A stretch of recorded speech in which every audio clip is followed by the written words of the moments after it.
Today I'm going to talk about imagination, bringing imagination to life. Virtual reality. For me, it's as close to a waking dream as you can get with today's technology. My first experience with home gaming was as a small boy, and I saw an Atari at my dad's friends. I was hooked ever since. But let's get back to VR. For many years it was only a dream to think I could actually be in a game, just like the films I saw growing up. The Lawnmower Man, Hackers, Tron, and more recently, Ready Player One, to name but a few. The term virtual reality was first used in the mid-1980s, when Jason Lanier began to develop the gear. Before that, way back in 1838, the first stereoscope was invented using twin mirrors to project a single image, that eventually developed into the Viewmaster, patented in 1939 and still used today. Even before that, however, technologists were developing simulated environments. One milestone was the Sensorama in 1956 by Morton Heilig, who wanted to see how people could feel like they were in the movie. But my interest is in virtual reality gaming. On July 21st, 1995 in Japan and on August 16th, 1995 in North America, the Virtual Boy by Nintendo was released.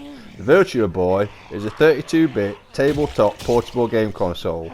It was the first console capable of displaying stereoscopic 3D graphics, but it failed to meet sales targets and was cancelled in 1996, having only 22 games for the system. In 1968, Ivan Sutherland came up with a Sword of Damocles, otherwise known as the HMD, Head-Mounted Display System, widely considered to be the first augmented reality, but AR and VR do have their differences. My interest is in VR. We all know and love YouTube. I often take a look to check out the latest games and tech.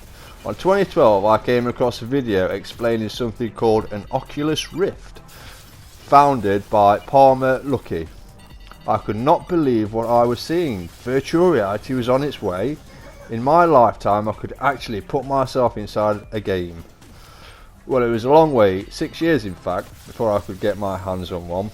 Unfortunately the Rift was way out of my price range, as a high-end PC was also needed. Fortunately for me, Sony PlayStation had also developed an affordable VR headset using existing and new tech. Sadly the price was still out of my reach, as I'd gone with the Xbox One, not the PS4. In time I managed to save and got myself a PS4. A few months later I'd saved enough to get a second-hand PS4 VR. At last I could don my headgear and open my eyes in another world. The first game I played was one I got with my headset, Resident Evil. First impressions, I was blown away.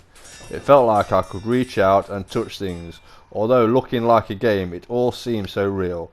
Walking through a forest to find an old abandoned looking house, approach the door to see nothing but darkness. While knowing the game, that was enough for me, so I removed my headset and chose to play something a little brighter. It's been around a year now and I have accumulated over 100 VR games. I'm still dreaming of what VR holds for us in the future. Maybe the Matrix or Sword Art Online could be a scary possibility, or maybe we are living in virtual reality and always have been. The bell is rung and both fighters. Let's